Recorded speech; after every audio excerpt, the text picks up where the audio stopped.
Let's go. Thank you. Can everyone see the slides okay? Or the one slide that's up? Yeah. Andrew, I don't know if you want to sort of introduce the talk, because it's sort of mostly your work, but then I'm feeding in terms of talking about our specific design work in York. I can do. Good morning, everyone. So our little talk, and we're not quite sure how long it will last because we haven't quite rehearsed this, is on collective prototyping in 3D. And it's basically how sort of in our practice, or my practice, how we sort of about 10 years ago started to think about how we can make streets and spaces and places with people together. And Sophie and Mikhail Riches in particular have sort of in a way brought this whole approach to new heights up in York. And we will talk you through a bit our work in York, I think about 2-3 sites. And then after that, I basically probably in a bit of a reflection of the last few years, the various projects and scales where we used versions of this approach to sort of figure out a little bit why I feel, who have been involved in those for so long, why I feel it's so powerful. And in some regards, I have this really big question mark in my practice. Well, why not more people building models with all sorts of different stakeholders and residents? Because it is such a, in a way, very simple way of doing things better. So that's sort of my question for all of you with us, and hopefully we can have a chat and maybe a little bit about your experiences and maybe how we can address this and become better activists, to come back to Rebecca's title of the whole week. Thank you. Great, thanks. So I'll start just with a bit of background about our work in York and with York's City Council. I'm one of the project architects from Mikhail Riches Architects. This is a picture of us all working from home. We're about a team of about 20. And I normally say we're based in London, but actually for the last 8 months, we've sort of been based from all around the world, including Ukraine, India, Germany, and we're still very much sort of all working at home. I think in early 2019, the City of York Council launched a national design competition for a multidisciplinary design team to help them deliver their ambition for new sustainable homes in York.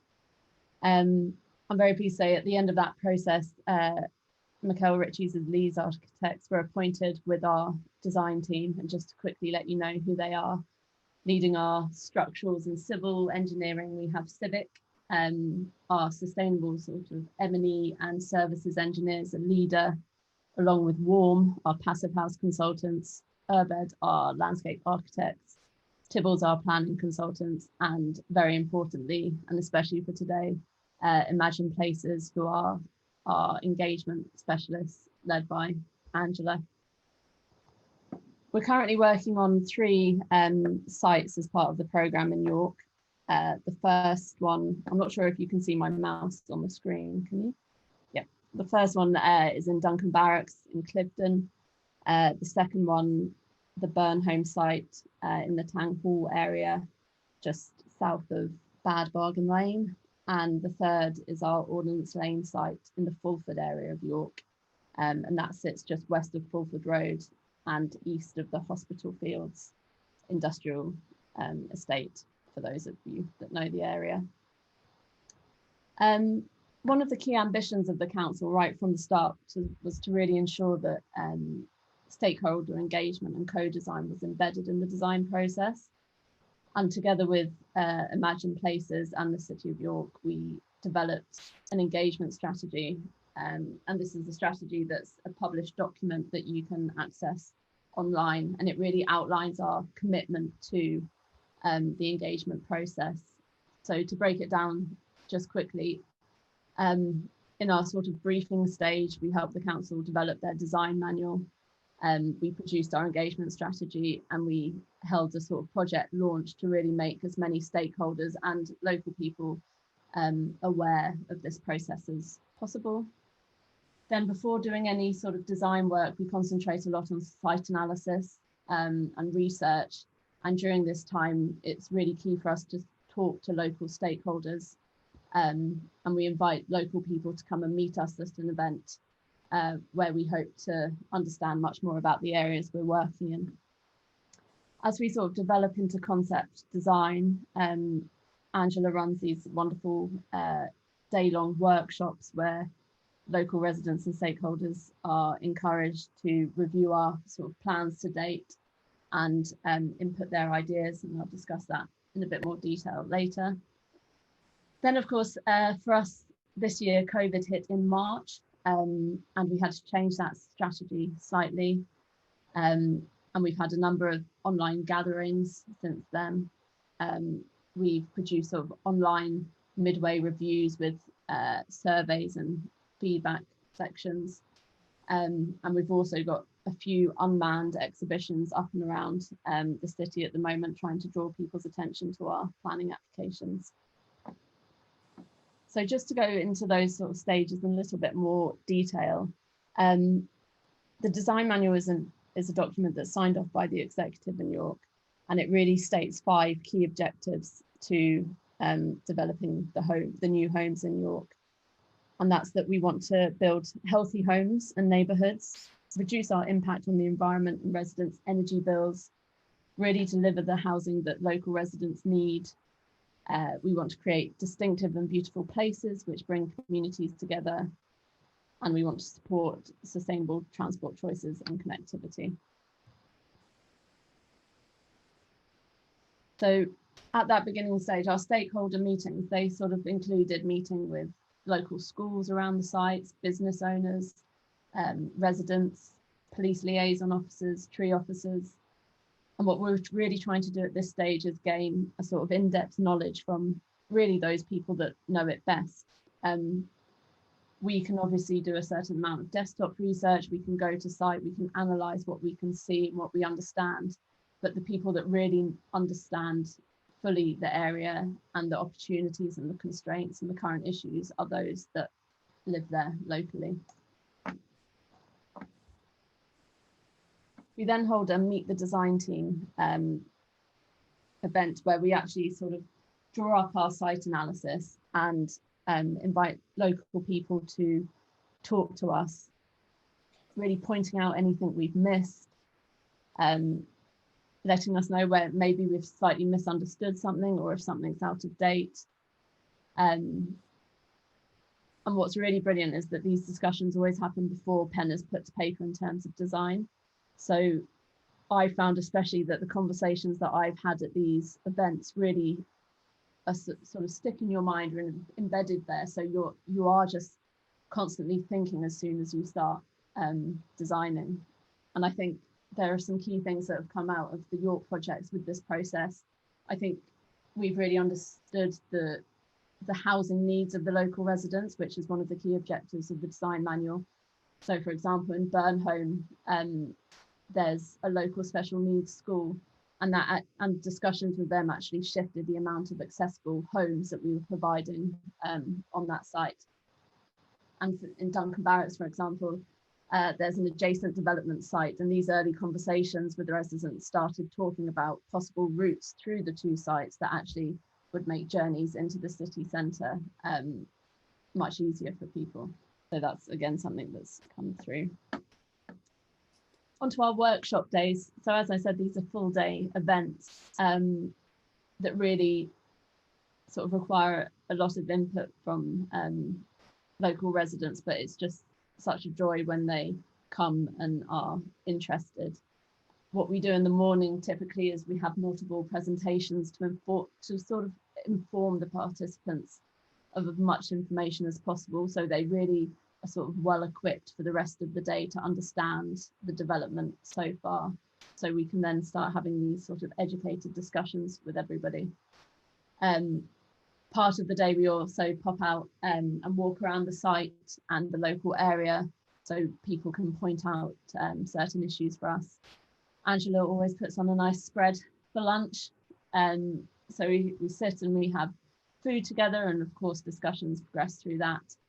And then in the afternoon we use Angela's 3D sort of block building technique to lay out our existing designs and in different groups, sort of review those together, look at them, perhaps move them, concentrate on certain aspects, to discuss what could be better and what perhaps needs to be changed.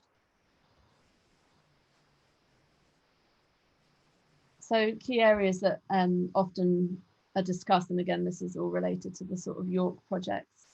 In Ordnance Lane, there are some existing buildings. And I suppose when we went into the workshop, we didn't really know how to approach those and what the ambition was for those from local residents.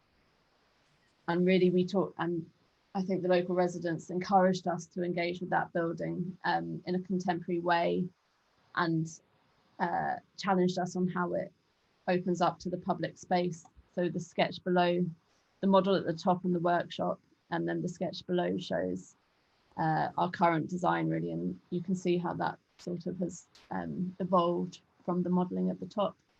Again, in the middle, I think that's a model of the Duncan Barracks site, and we were talking about the sort of key connections and bus routes around the existing church, and then how that all worked with the square behind. And again, you can see our sort of existing, or our proposed design that's just gone into planning below.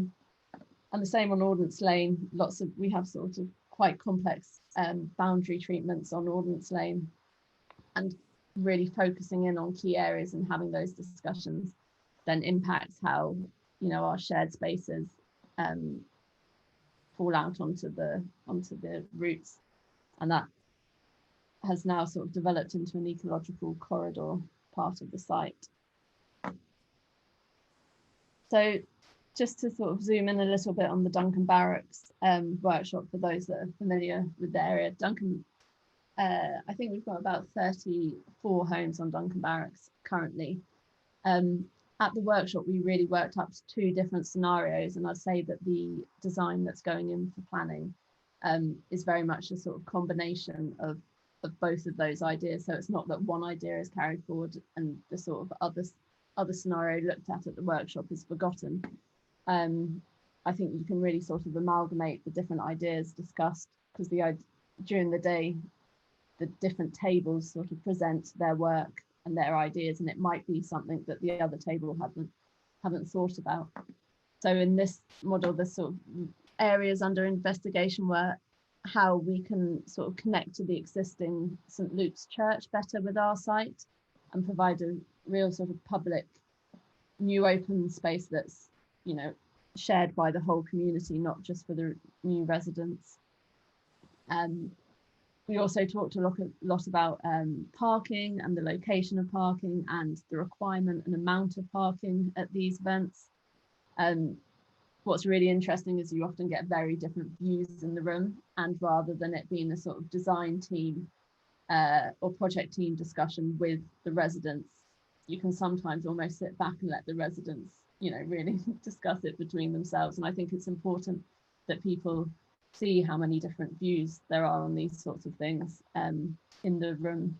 And then another sort of key aspect to Duncan Barracks was the shared public open space.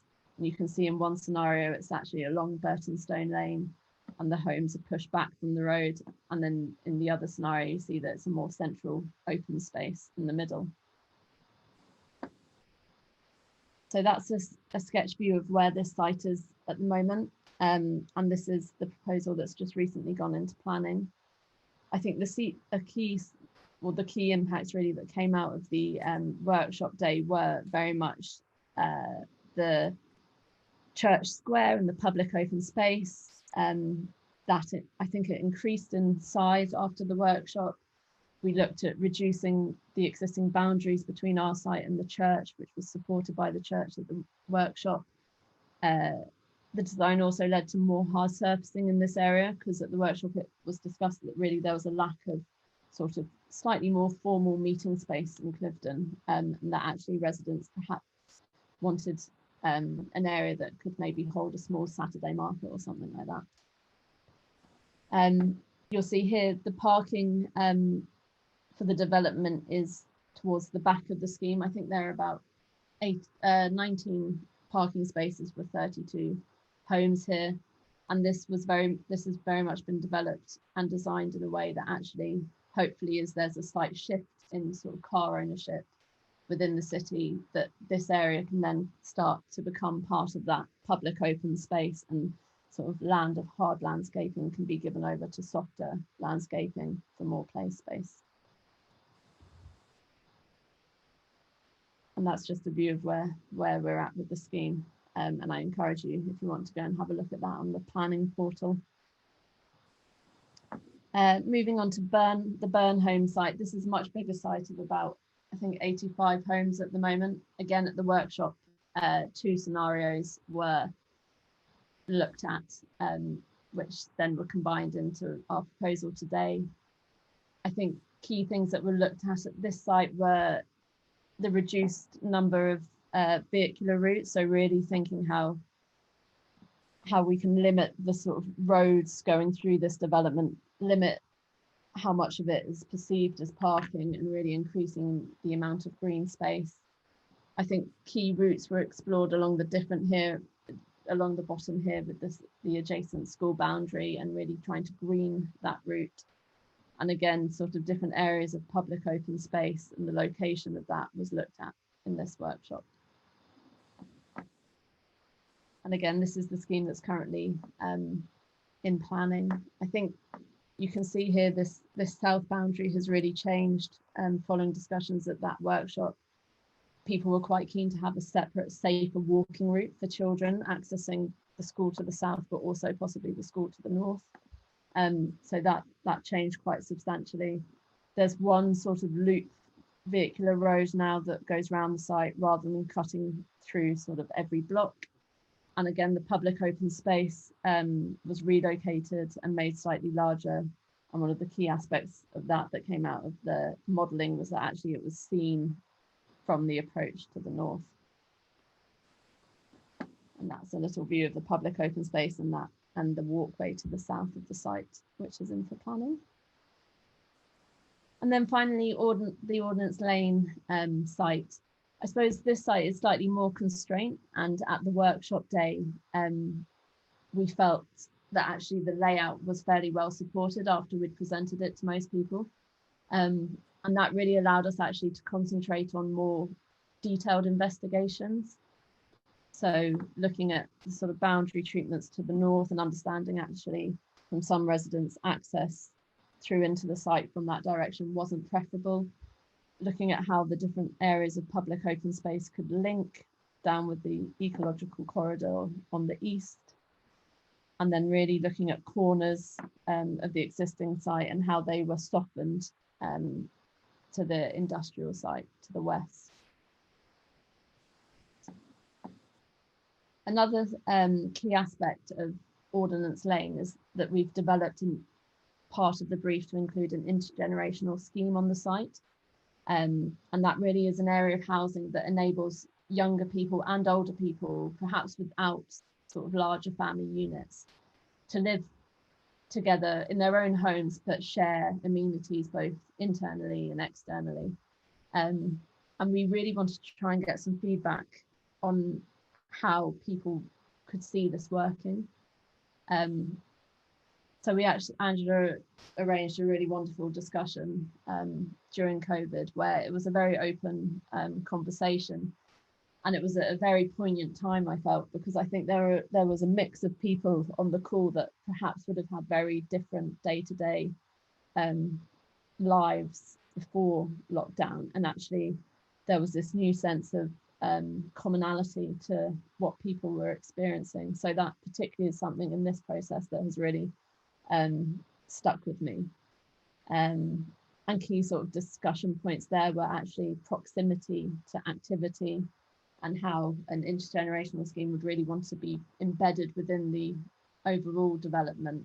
But at the same time, people could perhaps feel safe within their homes, but look out of them to see what was going on.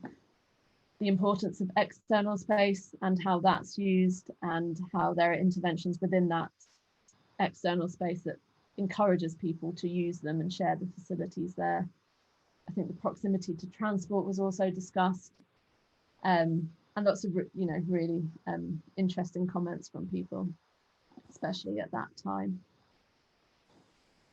So both the workshop and the online gathering for the intergenerational scheme has sort of impacted quite strongly on our scheme to date. This is a little bit behind the two other sites, so it's not going into planning until January, I don't think. But key impacts there were how the existing building of the married quarters on site connects to this public open square, and then how that public open square connects to the ecological corridor and then into the shared communal gardens. One thing that also, I think came mainly from our discussions about intergenerational living is that we reassessed the sort of homes that we were providing on the rest of the site. So we developed a multi-generational house type, which is actually a family home with a sort of self-contained flat within its demise that perhaps could be for younger children that were unable to move out of home, or elderly relatives that wanted to live sort of closer to their family. So you can see the sort of multi-generational house types here on the end of the terrace blocks. And then the multi-generational part of the scheme is concentrated to the east along Fulford Road. So it uses the existing married quarters building. It has a high number of 1 and 2 bedroom flats that are fully accessible. So adaptable for their users in the future, wheelchair accessible. But also they have a great outlook onto this pedestrian street that connects the site from east to west. So really sort of in the heart of the scheme and the activity, whilst being close to the transport links of Fulford Road. And that's just a little view of where we are at the moment in terms of the internal courtyards for the terrace homes there. And then finally, after those workshops, it's also really important for us to feed back to local residents about the discussions and keep them up to date on the progress of the designs. So we've had some online reviews where we post notifications through people's letterboxes to make them aware of it.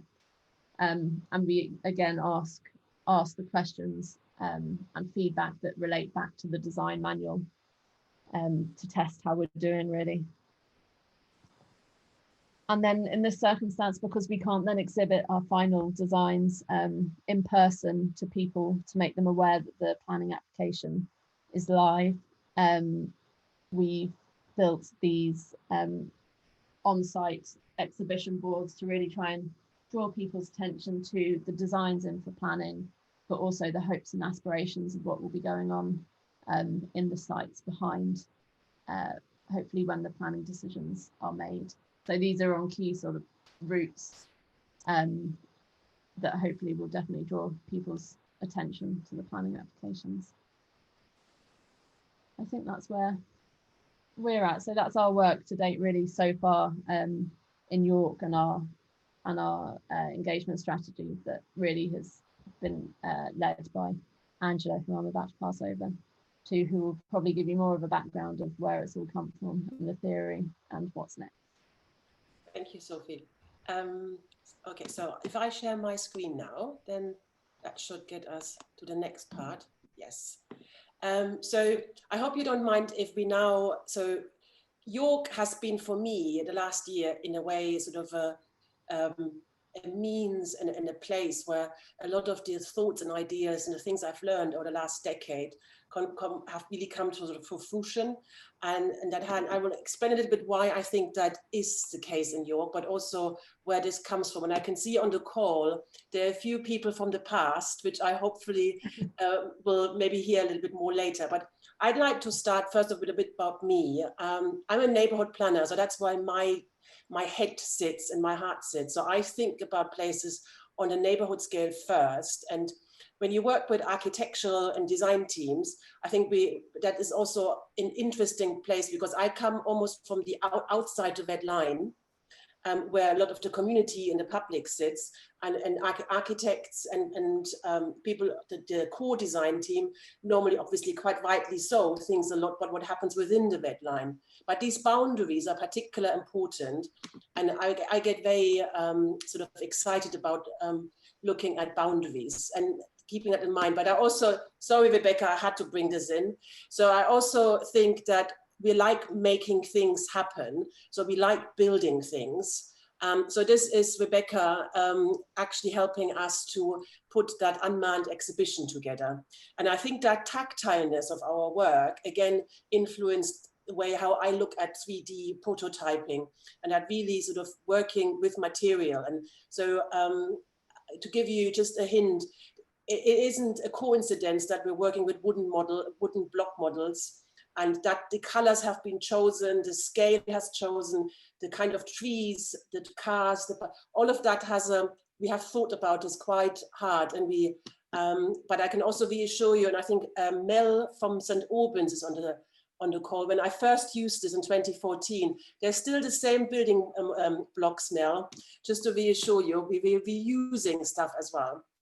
And also, again, our title is about 3D prototyping. You can also prototype in 2D. So that's me. This is in New York, and at the MoMA, there's a lab where you can get really, really messy, and they do lots of interesting stuff. They're always, and I spent, I think, a whole 2 days just trying out all their methods. I think that's somewhere in 2014 or 2013.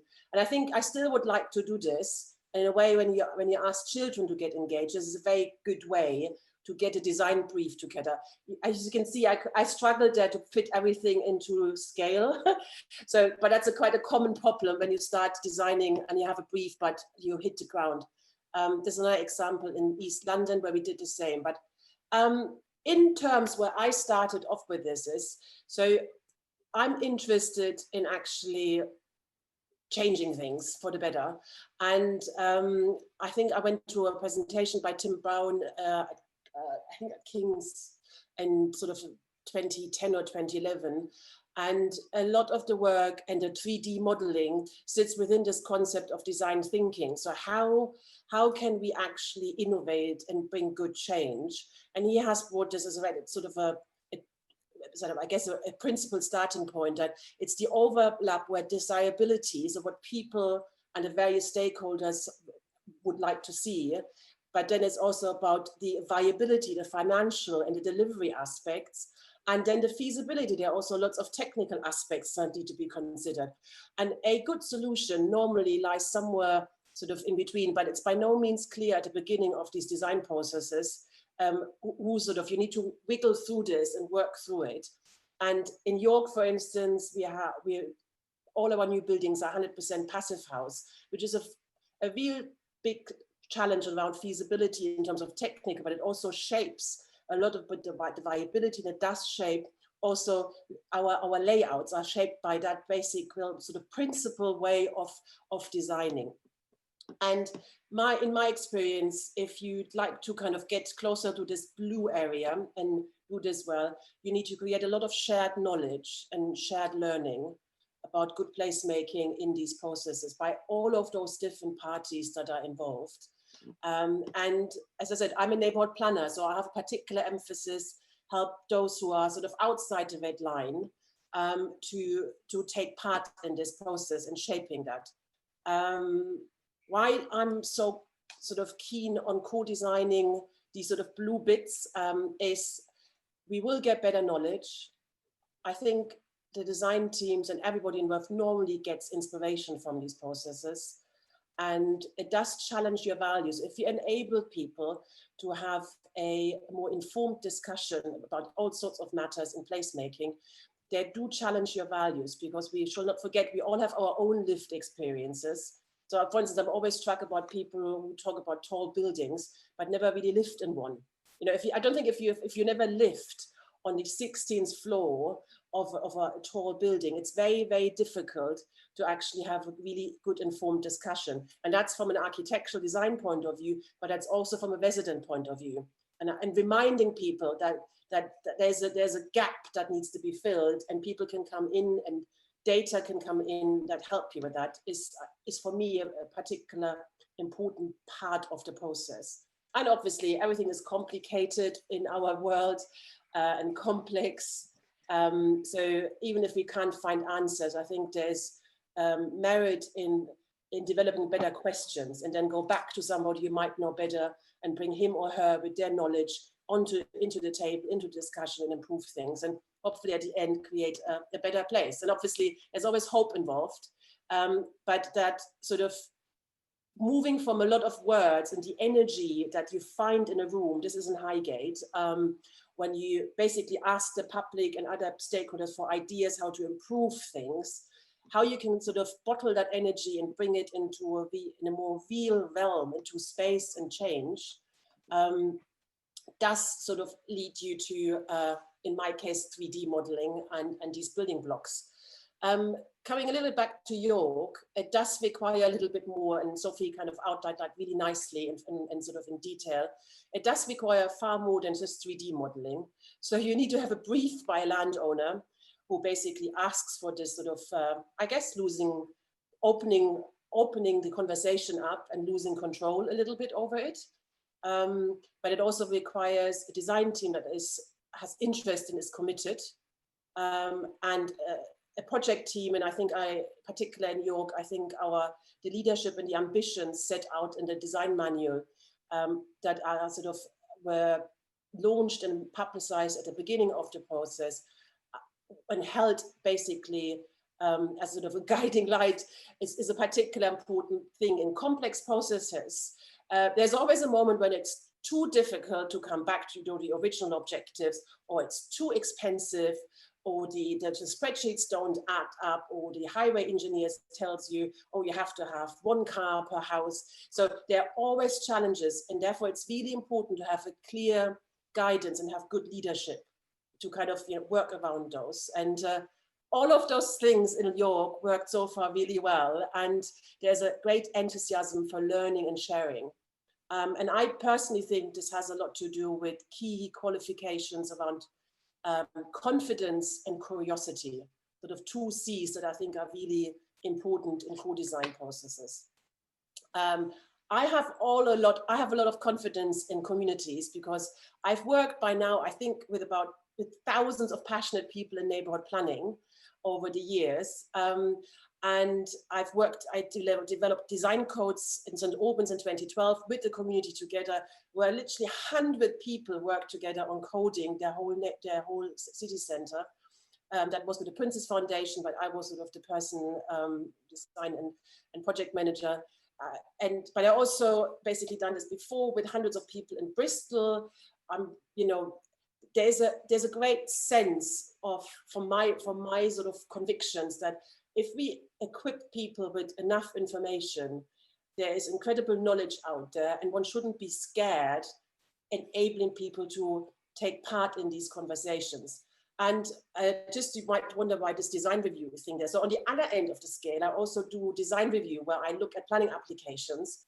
And I find that there is often a lot of overlap between what, let's say, the public in general thinks is acceptable and desirable, and what a lot of the experts around the panel basically feel, how some stuff that the reality we often get presented in planning applications needs to be improved. You see, there's in that gap between the sort of the best practice on the professional end and the best practice from the community end, how we can kind of get this together was sort of one of my key sort of battlegrounds over the last 10 years. And it ended up looking a little bit messy like this. So that's me literally standing, taking a picture of our model. And if you pay a bit of attention, you can see existing buildings in gray. So it's important to work with the context. You see the proposed building blocks from sort of design work to date and meeting the design team sessions and site analysis. But you see also a lot of scribbling, and you see trees and sort of question marks and so on. And that in a way is sort of the work surface which sort of reflects some of the amazing conversations we had. And these are conversations that by people that are passionate, but also informed. Yes, you get the odd one with a sort of a radical idea and it's completely, not feasible or viable, but then, well, let that person go off with that radical idea and let him or her come back and convince us what is the good part of that radicalism, basically. And I honestly believe by opening up these debates, you can get better results in the end. And obviously 3D modeling, you build the blocks, you can move them around. We have cars that are to scale, the trees, people get just, this gentleman is taking a picture, this is in Wolverton, but it's just also a bit, it's just low, it's not precious. So it's not, doesn't feel like a final product or a wonderful arty sketch. So it's sort of a tool for better conversation. And we're getting better with planting trees, but you see these are also moments where in the mornings, when often the design teams, often it's for the first time that they see their model, all the paper and the digital stuff actually built. And you can see that perspective, and you can see all the 3 floors, and then there's the church next door. Well, maybe it's the satellite scale. Do you see that there's thinking happening, not just in the people that we invite to come to these processes, but also the actual design team, I think, benefits from having that sort of 3D model exposure and working with it.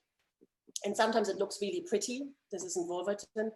And we tried here also to turn the tables so we have the sun actually as it is, if we were to build it. So this is another aspect of what a 3D model can do, having conversation with orientation and these really important aspects for place qualities, and that's within the buildings and outside.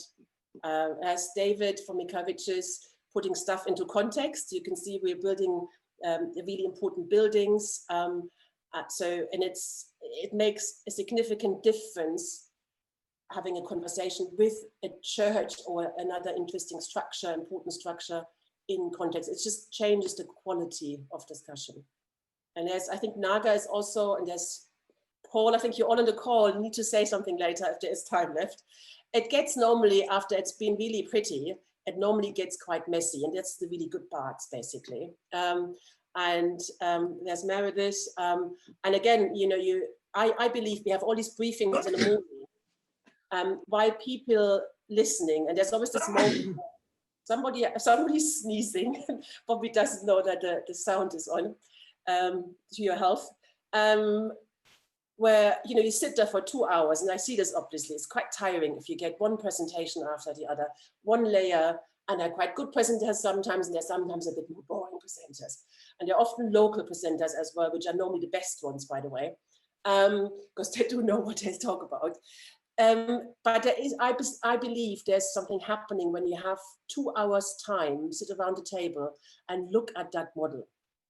And you can get all that layers of information, and you might not catch everything, but there's something happening while your eye can sort of look at it and observe, because obviously we're learning by seeing, by hearing, and by touching. These are 3 really important parts of how our brain basically takes the information and processes it. So, and sometimes we have we're now in St. Albans, we're going quite way back. That was should have said, so these events are often just one day, which is really quite tough.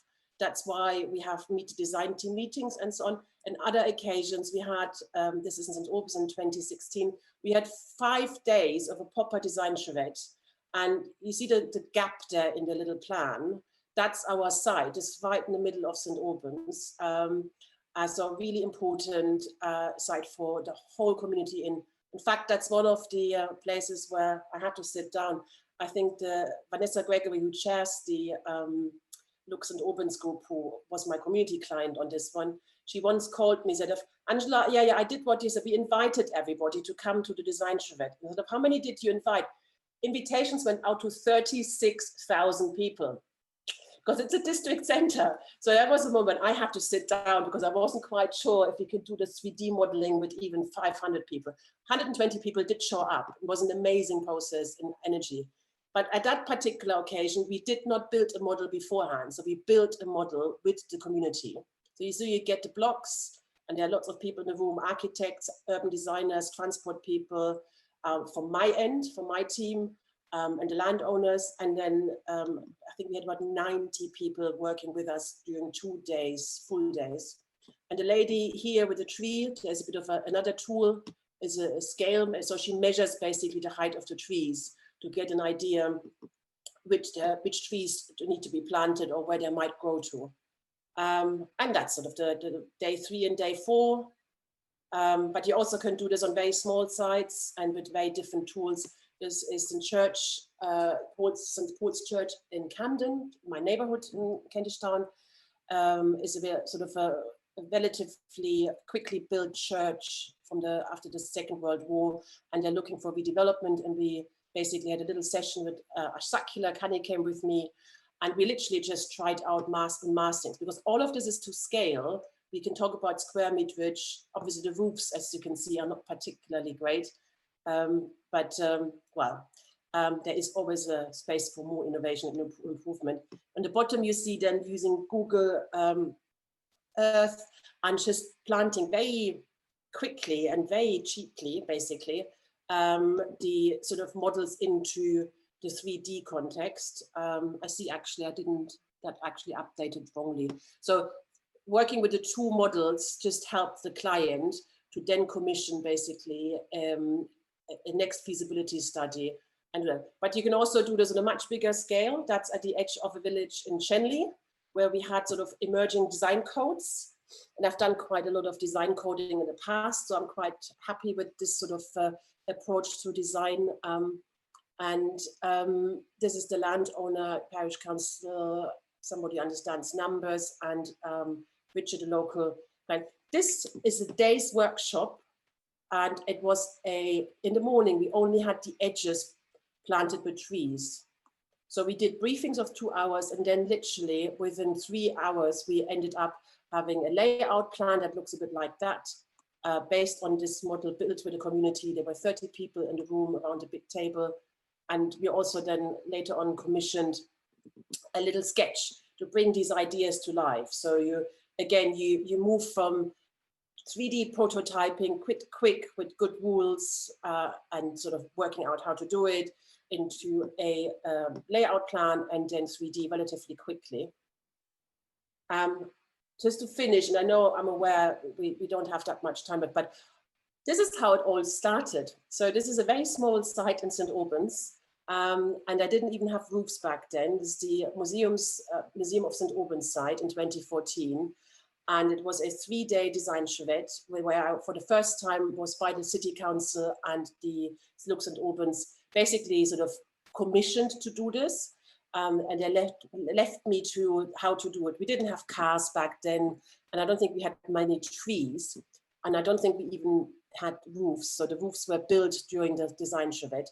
But what kind of gave me a lot of confidence early on in developing this approach was also that this then led to, that was day 2, literally a bit of design brief and a little sketch. You can see there's a sort of a courtyard shaped building, and then sort of terraces in the back. Hatfield Road is a very busy road, opposite almshouses, just sort of to the north of the busy city centre in St. Albans. So that was the output, and that was one of 3 concepts we developed, and that was the one who got the highest number of votes. So this was a bit of a referendum in a room. And sorry for the graininess, the glories of InDesign cloud working. This is then the planning application that went in. And some of you might not know, but St. Albans planning applications and approved planning applications is not something that happens that often, because there's often lots of opposition.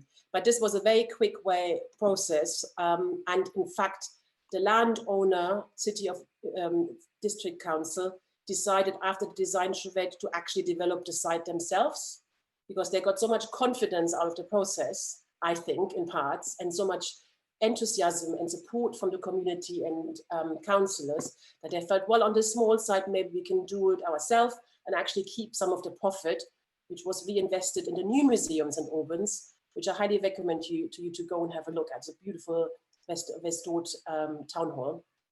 And then this is the build product. And so this is in 2018. So within 4 years, basically, from this little 2-day workshop with the block models, we basically had a build product which is very successful, and I believe that Lux and Albans and the whole community is very proud of what they achieved by really being part of this. And that empowerment, I sincerely believe had a lot to do with the 3D modeling and the way that we could calculate the quantums, we could say how many cars might fit in, which trees need to be retained, and it was carried by a large number of people from very different places in the community. And that's sort of my long story. And if you want to know a little bit more about Lux and Urbans, there's the website. I've thought about it this morning in the little time I had, sorry for the graininess of this. I thought if I wouldn't, what would I do without a 3D model? If you couldn't do the prototyping, and how would my workshops and the process look like? And as I said, in York, there's basically that whole program, the engagement strategy is sort of an experience, capture sort of my sort of experience and probably my, how I would do, what I would consider best practice if I had free reign. I think it all comes down to the question. We need to share our design challenges with the various stakeholders and residents. And I think you will find if you have a good question that allows people to come in and you sincerely are interested in the answers, your design process, the ownership of what you develop and the actual place will be better. It's not an easy job because it's a long process, it's a long haul, often over years, and people change, client changes, market changes. But I don't think what we're doing in sort of, I would say probably about 95% of our planning applications it's just not good enough, basically. And we're missing out on an immense amount of passion, energy, and knowledge by not engaging people that live around the sites and have a lot of local knowledge. And I'm missing out on this particular from a design team point of view, but also from a delivery point of view. There are good ideas out there and it's worth listening to them. I think that might be me now.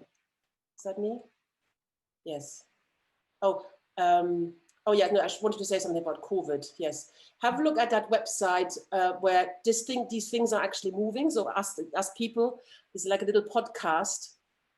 And what we try to do as well is, so if you can't meet physically because COVID doesn't allow us to do it, you could still basically listen to people, have a really good discussion with good questions, and then give it a bit of legs by drawing it. You know, like there's also a version of prototyping, obviously.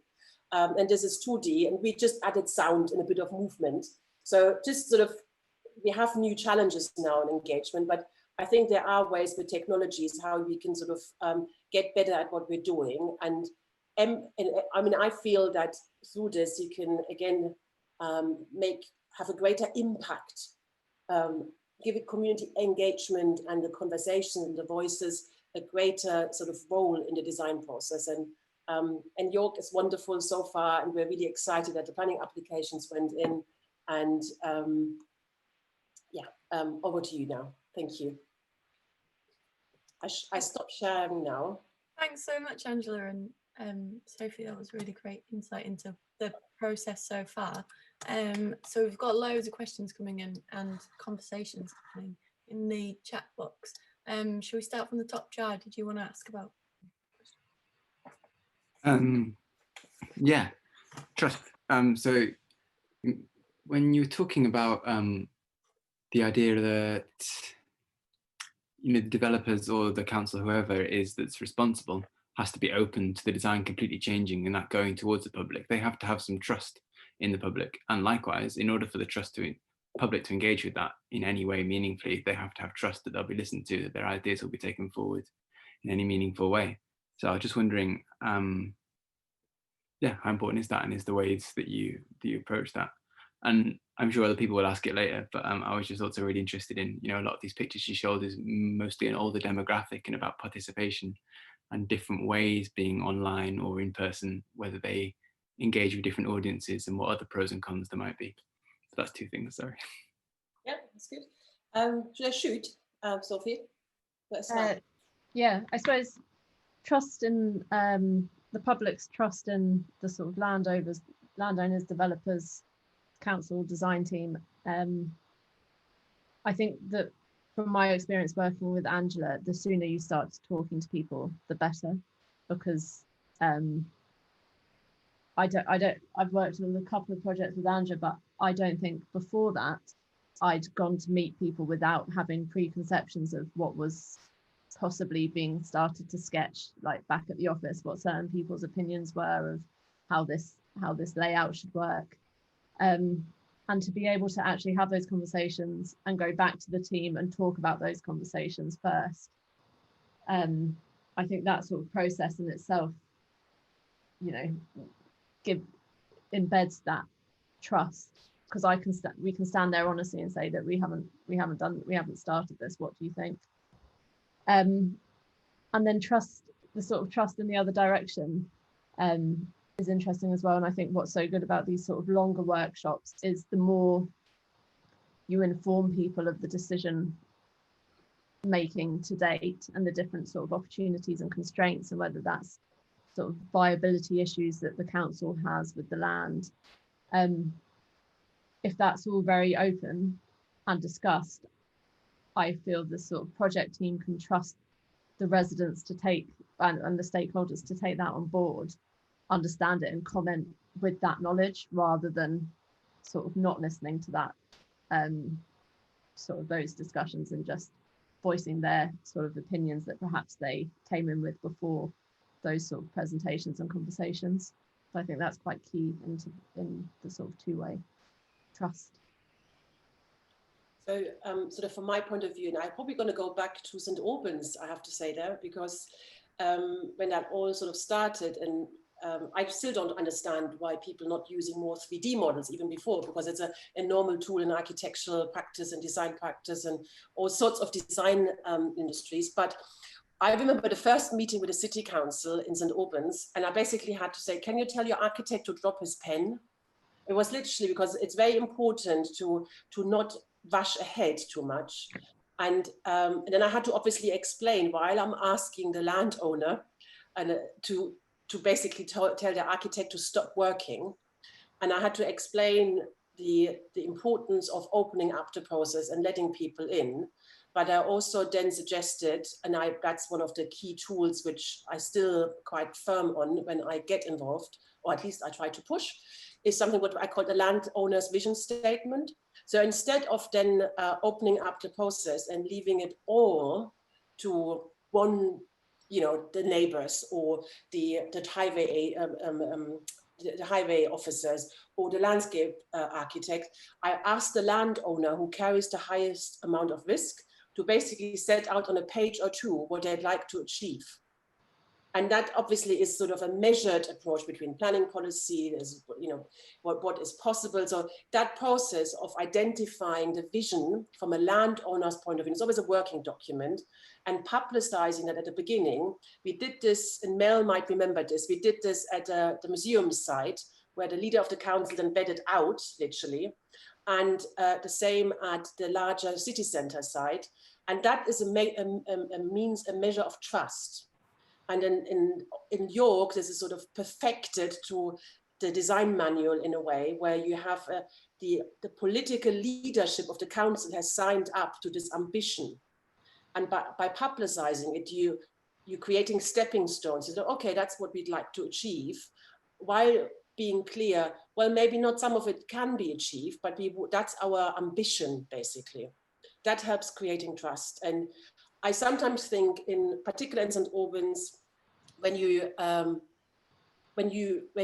introduce community engagement and co-design also as a platform to discuss costs, where you actually share, so how much will this cost? How much does a car park cost? So I think the developers or the developers think, oh, somebody really wants to talk about delivery as well. I think that's another where the developers basically starting to trust you a little bit more, because you not just want to do that little lovely little design exercise and then forget about it. I think there's a sincere sort of trust issue, not just between the community and the landowner, but also the community, the landowner, the consultant like me and other design teams. You know, it's not just a one-way system. Trust needs to be shared between these parties. And And in terms of the second question, in terms of is an issue to not have more younger people involved, but you can design a process like this for youth. They're actually it's quite exciting. And you don't often have the opportunity to do it sort of in a perfect way. But in Wolverton, for instance, we had one table with 6 form students and other students from the neighborhood who came to actually build so we gave them a design challenge, because you need to design this sometimes a bit differently in terms of the questions. And they're built as a wonderful terrace, basically. I don't know, Sophie, what scale was that? Was that 1 to? I think it was 1 to 20, no, 1 to 50 maybe. 1 to 50. No, 1 to 25. It was 1 to 25, and it was a typical house type that they sort of modelled up. Yeah, and they could then tell us what a house of the future in Wolverton would look like, and they built it as well. So again, that tactileness was important, and it was great. They were fantastic speakers. It was probably the best presentation on that day by this young chap and his colleague. I think another wonderful thing about Wolverton, and I don't know if any of Town are here, who are the developers of the site, and this wasn't actually Angela and I's work at all, but they went to a local school and they got a company to build the development in Minecraft. I'm not an expert in Minecraft, but I hear lots of kids into it, which is basically a sort of child's development building computer game. And so someone went into the school, showed them the model, and then the children could sort of edit that. And I remember, I think it was a sort of future exhibition. There were images of the Minecraft sort of model and then images of the actual proposal going forward. And I have to say, some people were confused of which was the actual design and which was the Minecraft design, which maybe made me worry a little bit. But that, I think that was a really good way of doing it. And it sort of ties into this discussion on the chat as well, I think, about if we can't meet in person and physically model, what are the opportunities of sort of computer modeling, and how do we start to access that? And I imagine the sort of school age children are the best place to teach us in that, maybe. And probably relate, I mean, even, you know, in York on the Duncan Barracks side, we had a design competition we asked the primary school children to tell us what they wanted to do, let's say, in case there are no cars on the street in Clifton. And I wasn't quite sure how many responses we will get, because it was quite a sort of loose design brief. We had 220 drawings by children, and we brought them to the workshop. So I basically had done sort of an in situ exhibition of these 223 drawings that the older public, if I may say so, were then exposed, and we had a review of them.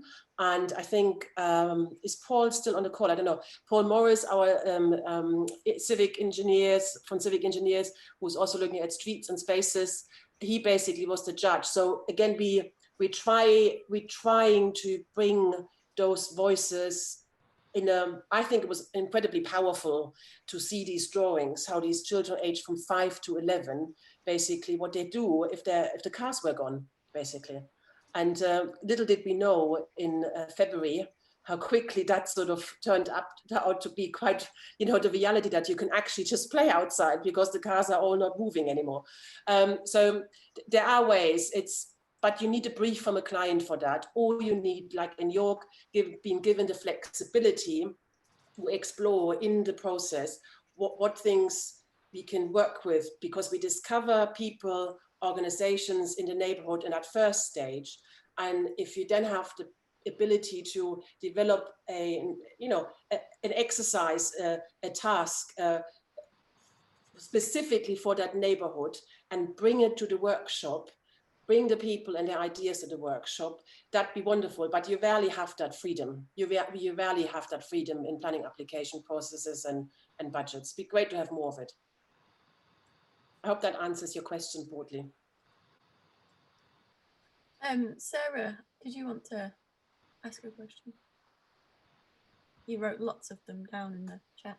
Sorry, yeah, I suppose my first question that I wrote down early on was, with regards to the intergenerational housing, I'm really interested by that aspect of it on Ordnance Lane. My first question was, what size of the property? That I heard you mention about 1 and 2 bedrooms, and what tenure models? I mean, I know you're only looking at design brief at the moment, but have tenure models been discussed with regards to the intergenerational housing? Yeah, so across the intergenerational housing on Ordnance Lane in particular at the moment is 1 and 2 bedroom homes. But as I sort of noted on earlier, that discussion actually then developed the sort of brief for the other parts of the other parts of the site that actually then developed a larger sort of multi-generational home that was I think it's a 3-bed with an additional flat. So we're actually catering for a number of sort of different sizes. The intergenerational housing at the moment, I think, is split between socially rented homes and shared ownership homes. But I know that tenure split is still under review by the project manager, but it will be mixed tenure. And all of the sites coming forward are at least 40% affordable. So the tenure mix across all the sites is 60% market sale, and then 20% shared ownership, 20% socially rented. But that the intergenerational scheme at the moment, I think, is split between socially rented and shared ownership. I probably want to add to this. We also have 2 community spaces on the ground floor along that lane, where and we see a very close relationship between the users of the lane and the community spaces and the people in the flats. So it's sort of a, because obviously intergenerational, it's often within one building that you have people of different generations and different families sharing basically a space. I think our approach is a little bit more public realm, led sort of connections and a bit looser, but specific roles of these community spaces, which we haven't quite defined what, but we certainly have them in the cost models, which is quite an important part of this, because as when I said earlier, my general, it's always, you want things to happen. So understanding how much about what costs and how it can be delivered is a really important part of it. Yeah, viability. And we shared throughout the process. I mean, you know, sometimes you can't quite be sure about the detail, but you the broad brush, that awareness of we really want this to be delivered. That does create quite a few challenges sometimes, you know, where you really need to work through it, and there's give and there's take. Thank you. I had a question, and it was how can we influence private developers to be more open with their engagement processes if they did them? Just because and it said on your the slide about the process that you've been through, that private developers aren't, there's no obligation for them to do them. So it's just I was just wondering how we can influence them to. Yeah, I mean, so far I've worked, I mean, developer in Wolverton was Town, who commissioned as a developer, and they're sort of enlightened developers. They really have an interest in doing the right thing with people, but also obviously changing places for the better. On the neighborhood planning end front there, I said earlier in the call to Sophie, it took me 8 years, but in the Shenley neighborhood plan, that is the one where I also showed earlier the large swathe of land where we built the farmhouses and sort of within a day, basically, with the design code. There we have a planning policy now, which basically asks for better and more creative involvement. But it took me literally 8 years to get this through the planning system. And that actually isn't even published yet, because that was last week where we got the green light on it. And I personally think that's a policy. I certainly will make an effort that every neighborhood planning team in the country will have a look at that policy and ask for it, basically. I think the new planning system that we may or may not have will need to kind of be, you know, scrutinized in regards to community engagement and quality and what it actually does do. Because the current system, you don't even have all the stuff we do, and I say stuff in the nicest way, in all this engagement work, and co-design in York is not required. There's no requirement whatsoever to do this. None, absolutely none, basically. And that tells you, I think, a lot about the state of the affair, basically. I wonder as well whether it's whether we people that work in it somehow talk to the private developers and really, because I think it de-risks the planning application process quite substantially, as long as you've got, you know, a good design team listening and acting on the conversations that are being had. That really de-risks the chance of lots of opposition at planning. Whereas if that doesn't happen, you know, alternatively, they're probably paying quite a expensive planning consultant to go back and forth for months to try and push it through. So in terms of resourcing and cost, I would imagine perhaps in some circumstances there isn't much difference. I mean, this probably ties quite nicely. And it's actually called rapid prototyping for a reason, because you're trying out things quickly for low cost, and you're creating basically knowledge to improve things. But there's also design charrettes as sort of the mother of this sort of general concept. They're basically, one of their sort of aims is really to speed up the process. And that's kind of quite widely supported, that if you engage widely and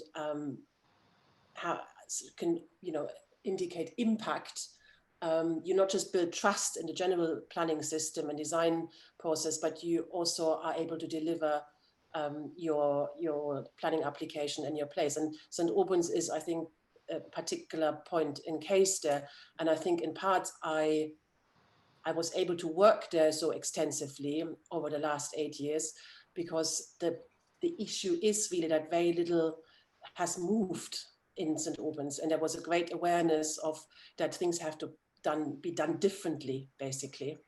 And with a community group forming, such as St. Albans, Albans, helps to have another voice in this debate.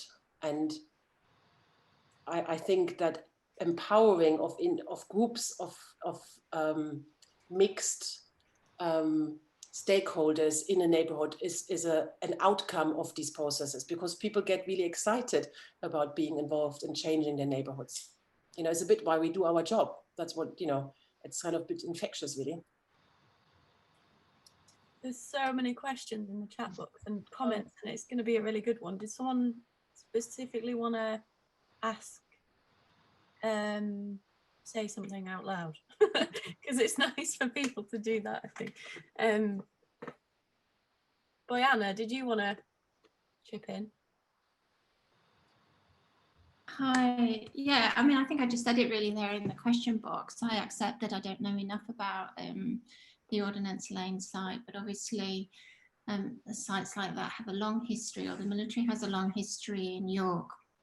And if there isn't any immediate residents on site, and if the neighbourhood is just really streets of, you know, in inverted commas, standard domestic housing, how does the heritage have a voice on that site, and how are decisions made about whether housing, although I agree is well needed, is right for that site, and that other options were not considered or would be better just because it is so unique and so special to York? Yeah, so the Ordnance Lane site in York, for those that don't know, had an old military hospital on the site and lots of related buildings to it. The military hospital no longer exists, and the site mainly now consists in the larger two parts of a bus depot and a sort of building goods rent shop. And then there are some existing buildings on site on the thinner parts, one of which is the old married quarters associated with the military hospital, and then a few smaller buildings and cottages along that route. It was a key sort of discussion at our engagement workshop, and we had the sort of existing buildings modelled, and there were sort of different opinions in the room of the quality of the existing architecture on site. and therefore what sort of decisions to make from that. We've chosen to, or we think it's important to retain the married quarters building on site, which in our view is the building that has the sort of most relevance to the military history, and that's sort of clear on sort of historical maps going backwards, and we want to keep that as a sort of as the heart of the site. And I think it's important for new development sites when they're trying to embed in a context to try and keep that sort of history, and if you can do that through retaining an existing building, that's brilliant. Alongside that, there are discussions about the intergenerational scheme and the benefits of that and how that can be brought forward. And it was really through the sort of discussions about where that's best placed on the site in terms of close to Fulford Road and close to the activity of the site, that some of the smaller buildings have been decided to remove those, but we have tried to really acknowledge and keep the sort of key existing buildings on the site.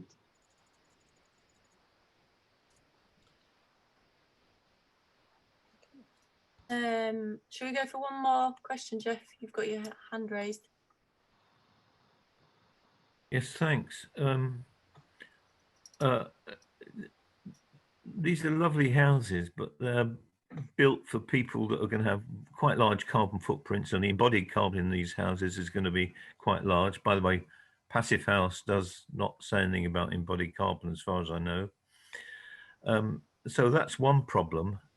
But it's the planning system that's caused the incredible rise in land values, and planning gain turns 500 quid's worth of land into nearly 200 grand's worth of benefit to the landowner. And of course that benefits existing house owners because it pushes house prices up. So youngsters get really shut out.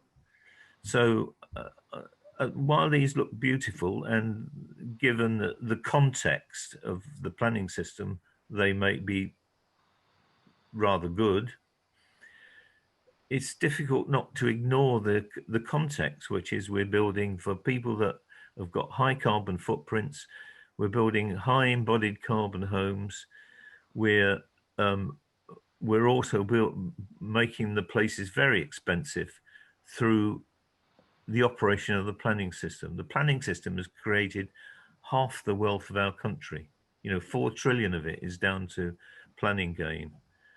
So I'd like a few comments on that. I'd like an acceptance that the planning system is so wrong that it's going to be very difficult for urban architects to do anything decent. I mean, perhaps I could say something about the planning system. So I said earlier that I work in neighborhood planning a lot.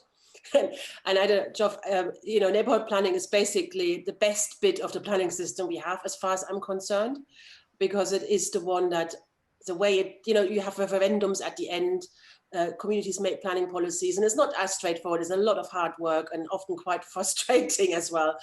But there is, if you read neighborhood plans, the good ones, you can really see what this planning system could deliver. And I absolutely 100% agree with you. The issue around allocating land, and then as a public function, basically, and then completely letting go of all the profits that come from this, actually to a point where you end up that, and you notice the infrastructure on a site is basically paid by the people who are in the private houses. Because the local authorities no longer really deliver the infrastructure, because that has been sort of lost in that first designation of land and then the sale to the private developer. And then they're trying to claim it back through Section 106 and all the rest of it, and creating immense amount of issues on a site. Because if you have 60% market housing for a certain price, and you have the 20% or the 40% affordable, and there are issues around that term, we know that. Tell us what they are. The affordable is only called affordable because the people, and a lot of the young people as well who live in the market housing, are paying for it. You know, this is sort of the real, and I find this, I mean, I guess if you all live in lovely terraces, it's wonderful, but in London down sometimes, you know, you are literally on the 18th floor and you're paying £600,000 for that pleasure.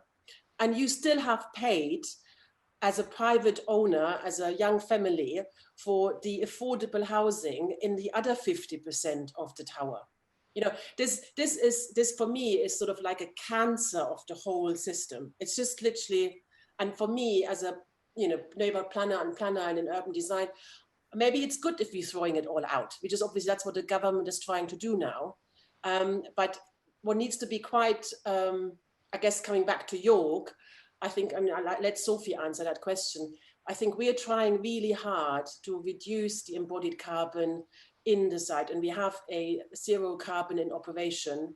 You know, all the solar panels, we have SAT systems, so we're trying really hard. But you're building with bricks; they're high carbon. Yeah, but you also, Sophie can answer that, but they also have a great lifespan, don't they? I mean, you know, they are going to last for 20 years. Passive house, yeah, the sort of standard passive house doesn't necessarily talk about embodied carbon, but the Passive House Institute now have different levels of passive house that very much starts to talk about embodied carbon. We are measuring our embodied carbon on these sites. We're figuring out the best and most consistent way of doing that between the design team, and the idea of modeling those issues is, you know, so that we can base design decisions on them. Bricks do have high embodied carbon, but like Angela sort of said, their lifespan is incredibly good, and actually the embodied carbon in bricks and the envelope is a much lesser extent really of what's in the ground. The main problem with embodied carbon is what's in the ground, so we're currently modeling different sort of foundation strategies to try not the foundation strategy just to be driven Water Seagull houses just had paving stones. Yeah, that is, unfortunately, we live they go for a fortune now. Pardon? They go for a fortune now. Yeah, they're very beautiful. But we also are battling with warranty providers and insurers, which is a massive issue for developments going forward as low embodied carbon. The main house insurers won't allow timber cladding now. That it's all of a sudden turned very difficult. So L&G were promising very cheap cross-ply timber houses. They're still possible, are they not? And why can't we have 500 quid's worth of agricultural land, put a 10 grand start home from Poland on it, and a few site extras, and get a start home for less than 20 grand? Yeah, I suppose that's an interesting sort of different approach. But I do, you know, these buildings are being brought forward as passive house. They are pushing that further to be zero carbon in operation, so we're generating as much electricity as we're using. We're measuring embodied carbon and trying to cut it down. And I think in terms of high carbon footprint lifestyles, we're also designing these developments to really try and reduce the carbon people use in their day-to-day. So we've got shared cargo bikes, lots of bike storage, both front and back of the houses, so it's, you know, easy and accessible to use. But 70 or 80% car ownership. I mean that's surely that's against the National Planning Policy Framework, because that has signed up to United Nations 42187, which says we mustn't screw the world up for the future generations. I agree completely, but unfortunately the sort of parking ratios isn't very clear in planning policy, and they put maximum numbers on it, but they don't, you know, they don't put minimum numbers on it. We're trying to design in a way that really encourages that sort of shift in car ownership, and we're designing our schemes in a way that if that car ownership does fall, that space for cars can be adapted into something good.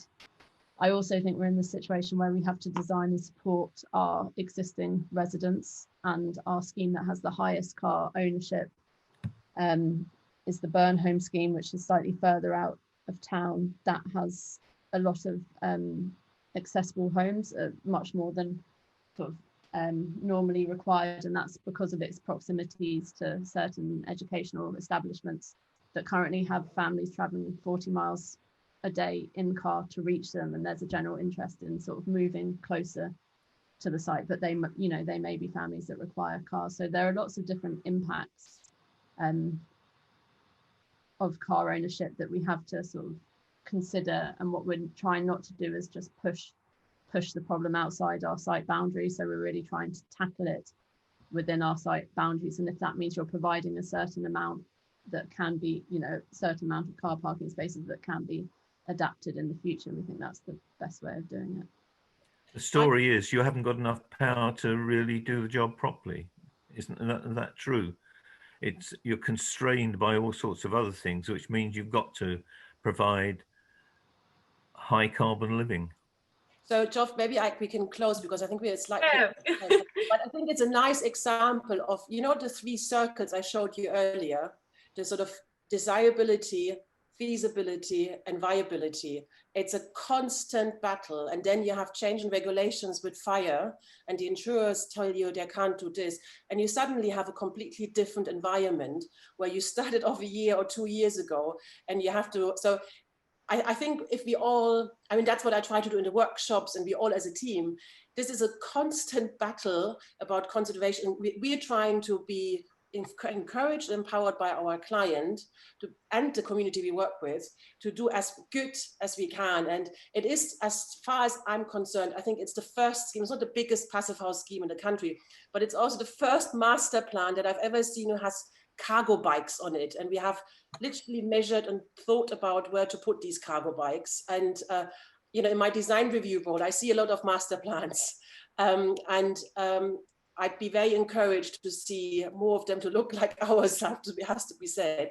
But Geoff, next time we have a workshop, you have to come, because we need this horse's mouth business. I'm really quite serious about it. And vertical thinking is really important for a good outcome. All right, amazing. Thank you so much, Angela and Sophie, for this session. We need to close off because we've got another one with Alistair Fav, and Jeff, I guess you're coming to that one around land at 1:30. Thank you. Everyone for us is very good. Yeah. Hope to see you two there as well. You've probably got work to do. Thank you. Bye-bye.